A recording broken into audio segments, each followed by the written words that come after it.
When I asked James why he made a family card for his in-laws, he laughed and said, "They're my family, so they should have one right. You got a problem with that," he added. "If you knew Go helped you when you were alone, you wouldn't talk like that, would you?" His confident tone surprised me. Was James always like this? He asked. "If you're grateful, you should do more for my family, then you'll be part of it. Until then, you're like you're on a trial." I never heard of a trial in marriage.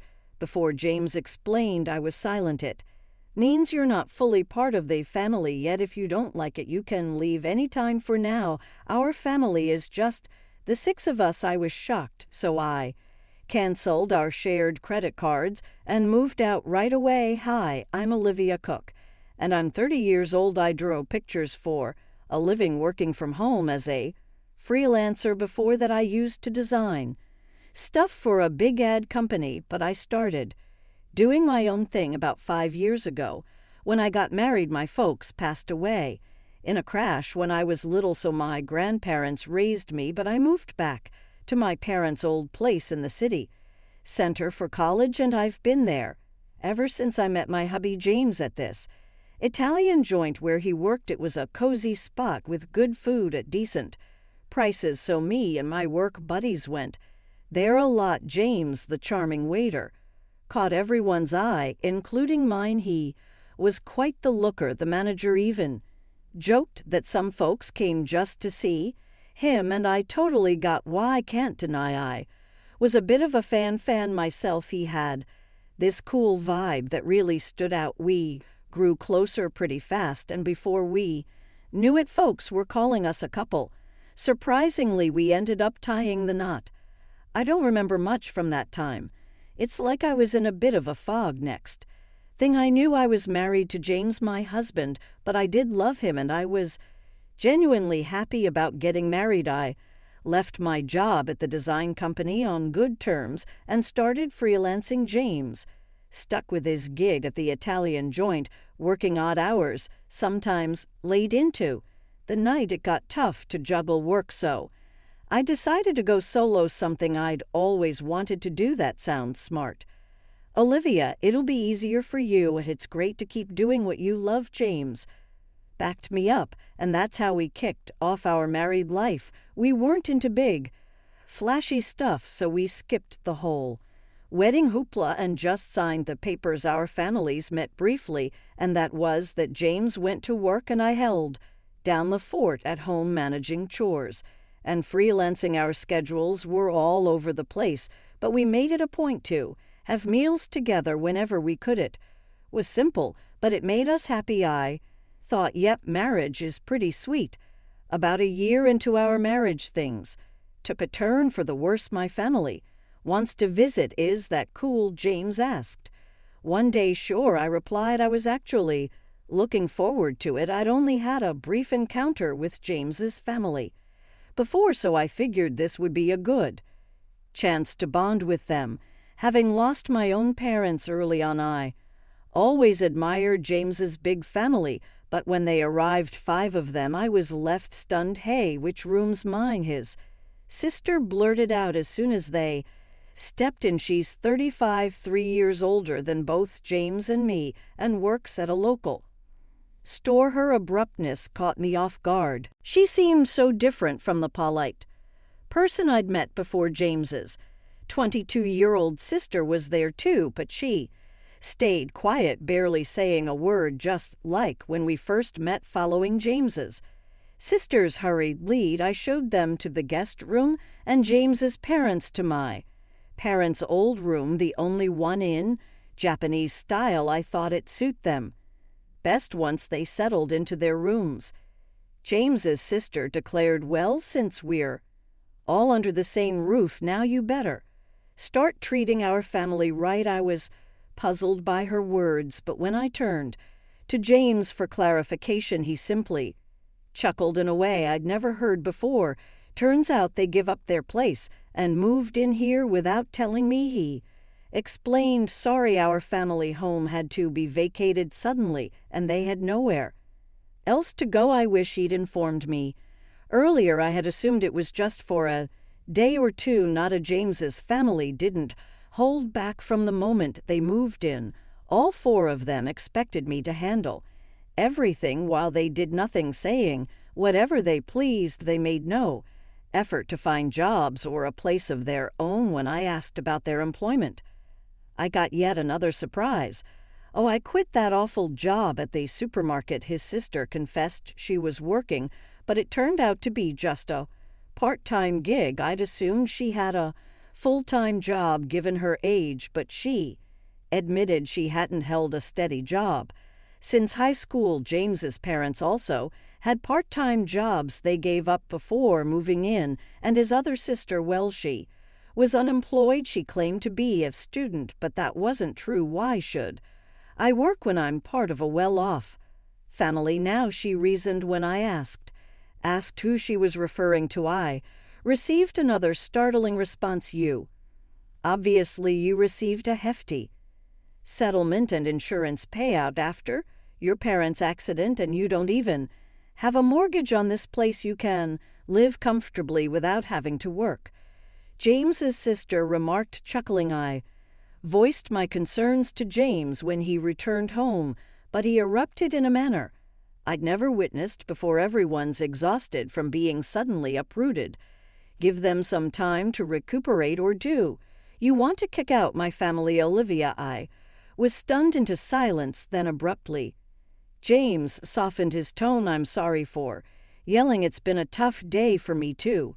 Can you please try to be a bit more understanding?" Looking back, James was adept at manipulating situations with a blend of kindness and severity, but in that moment I failed to see it. Agreeing to endure a bit longer, the situation with James's family grew more oppressive. They treated me like a servant at home and demanded money whenever they went out. "We can't even look for jobs without some cash, can we? It's only fair. But if we can't find work, we'll just keep staying here," they reasoned reluctantly. I handed over some money which they claimed to have used up without any luck in the job hunt. I suspected they never even bothered to search, but pointing that out would only lead to accusations without proof, and then James's entire family would lay blame on me for hours. Sharing my concerns with James didn't solve anything. Everyone feeling frustrated about not finding jobs. "Sorry, just bear with it a little longer. I'll have a talk with them," James would say, attempting to smooth things over. But as time passed, I felt like speaking up was futile. However, the frequency of their money requests gradually decreased, perhaps because James had a word with them, so the issue seemed to resolve itself. Of course, the money I had given them was never returned. Then, after about 2 months of enduring the situation, I noticed something alarming. "Why is the credit card bill so high? Could it be unauthorized charges?" Quickly checking the statement, I found that all the expenses were made with family credit cards. The purchases ranged from food and drinks to books, games, and even luxury brand bags and clothing. Each purchase was assigned a number from 1 to 6, indicating that 6 family credit cards had been issued. These credit cards were under my name with James. Using the family cards, it seems like you'd handle this better and it's easier to manage. Pay PS right, can I USD it to you? He had asked, and I ended up taking charge of them. However, it turned out be scammal cards had been issued without my knowledge. James of Scammel stopped requesting money because they could now make credit card payments and withdraw cash. When I confronted James about why he made family cards for his in-laws without consulting me, he chuckled and replied, "Well, you complain when they say they're broke, so what else could I do? Plus, you know who supported you when you were alone, right? Can you really speak like that to the important family of your benefactor?" His bold tone left me speechless, unlike anything I'd heard before. Was James always like this? "If you're thankful, you should do more for my family, then I'll accept you as part of the family too. Until then, think of it like you're still in a trial period," he continued. "I never heard of a trial period in marriage before. Seeing my Silence James pushed on this means. You're not officially part of the family. Yet if you're not okay with it, you're free to leave any time right now. It's just the 5 of us in our family. Useless freeloaders leave, he concluded. That's when I realized James's true character. I felt like all the color drained from my face. Stunned, I contemplated divorcing James. In fact, I began questioning why I even married him. In the first place, at first I was drawn to him simply because he was attractive. Like many other women, I was infatuated with his looks without any real reason. Then on one occasion when I went to the restroom, James approached me. You seem different, Olivia, kind of mysterious. Sorry, I shouldn't say that to a customer. He said. I was taken aback, but intrigued, and I found myself paying more attention to him over time. Maybe that was his strategy to make me like him. Looking back calmly, it all adds up. I remember once a colleague joked that I was a wealthy lady living alone in a condo, and it was after that James started chatting with me, perhaps because he was interested in my wealth and condo. Honestly, James wasn't exactly my type, to put it nicely. He was more modern, if I'm being blunt. He seemed a bit superficial. I preferred mature men who spoke softly and seriously, yet somehow I ended up falling for James. I always found that perplexing, considering he was the typical handsome guy who could easily charm a woman, especially someone like me, who was new to the working world and not accustomed to men. I fell for his tricks and ended up marrying him. Thinking about it now left me feeling frustrated and ashamed. I wanted to lash out and break things around the house, but I knew better than to act on that impulse. Instead, I resolved to seek revenge. To accomplish that, I had to endure this situation a while longer. Much like James manipulated me, my plan was to gain control over his entire family. The condo we lived in was purchased by my father with a mortgage shortly after I was born. It wasn't very costly back then, but with the rapid development of the area and the addition of a new shopping center nearby, it's now considered a luxury residence. My parents, hopeful for more children, invested in a spacious condo. That's why there's enough space even with James's family moving in. However, despite its ample size, having James's family around proved to be a nuisance.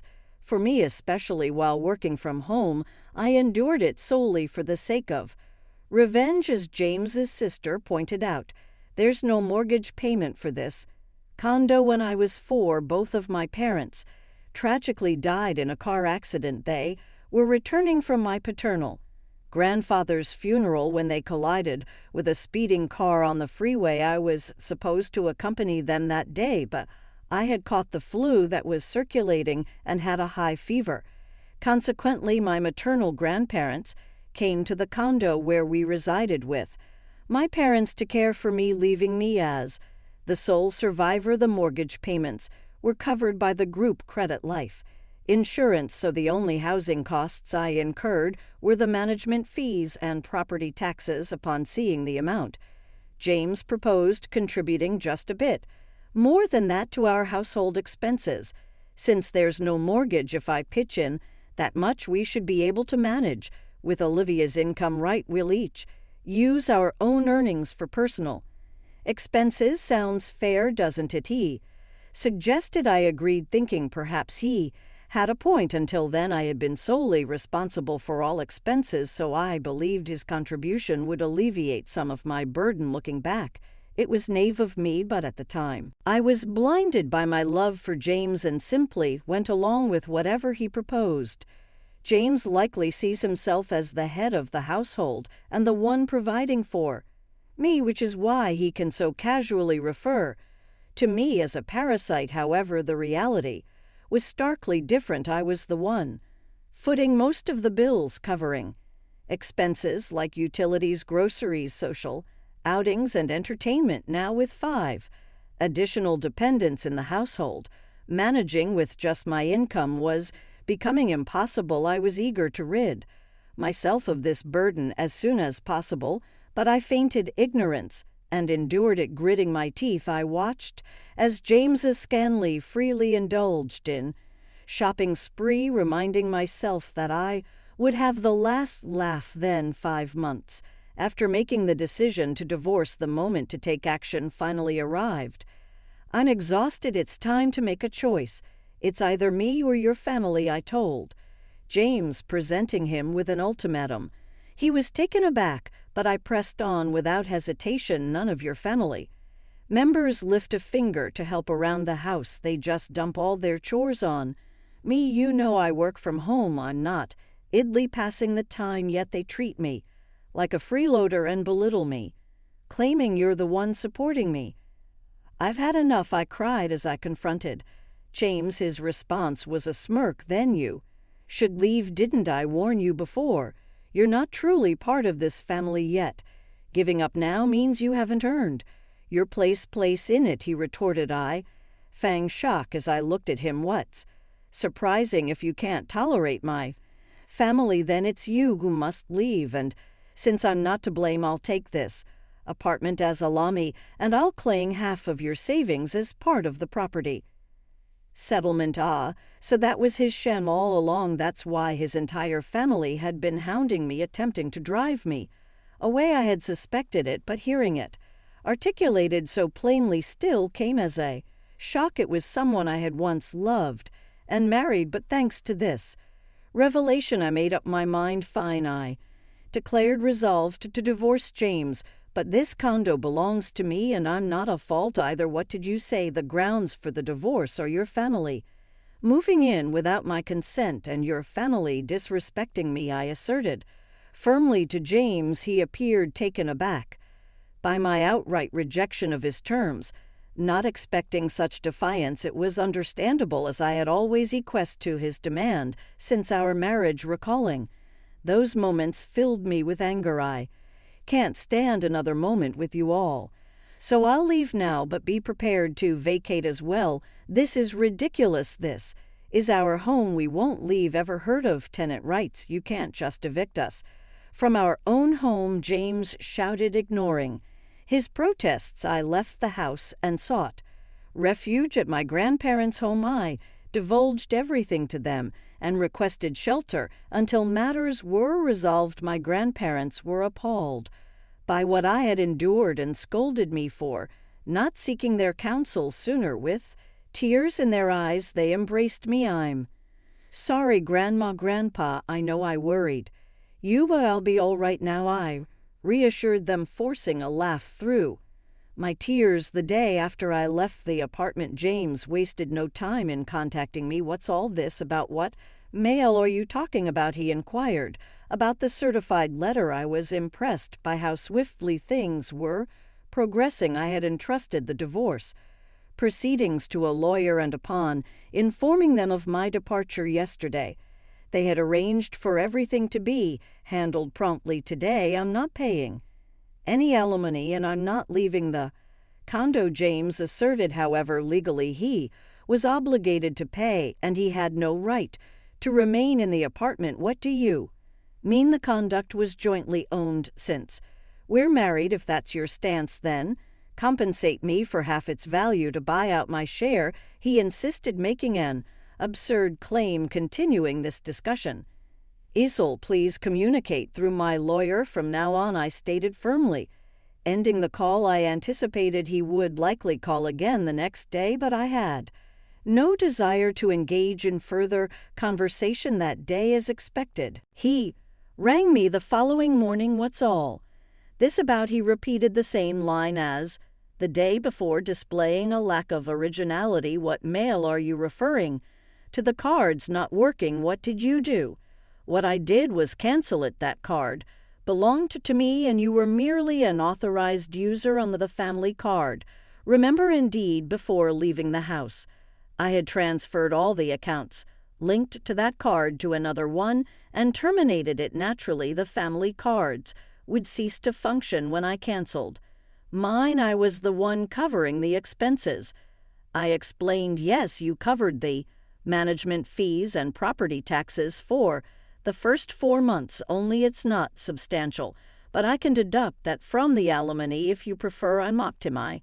Heard some muffled shouting from the other end of the line. That's right, James had only paid the agreed amount for just 4 months. He had concocted various excuses about work and other matters, always finding a pretext to postpone payment. Then he abruptly ceased all payments. If he forgot and assumed he was still paying, that's quite a lapse in memory, but I didn't concern myself with it anymore, as I'm severing ties with his memory holds no significance to me. That's the situation, so please reimburse your share of the living expenses I've been covering. I meticulously documented our household expenditures, which I'll utilize as evidence to equitably divide our savings. It's marital property, he insisted. Yes, understood. Leighton, divide it. Accordingly, I acquiesced, he concluded the call with a reminder not to overlook it. A few days later, he called again with the same inquiry. I realized they were not only deficient in memory, but also in vocabulary. What do you mean by the division of share property? Why is it 0? You must be swimming in cash from your parents' insurance and alimony, he alleged. So that's what they assumed. I patiently clarified that my pre-marriage savings were not part of the shared property, and since we had accumulated no savings during our marriage, it naturally amounted to 0. Don't accuse me of deceit. If you doubt my honesty, why not seek advice henceforth? Kindly communicate through my attorney. I won't engage in direct communication with you any longer. Farewell, I declared, then terminated the call and blocked Jay's number. 1 month after my departure, James and his family finally vacated the apartment, not due to a change of heart, but because they could no longer sustain their lifestyle. Predictably, James's income alone couldn't support a family of 5 accustomed to lavish spending.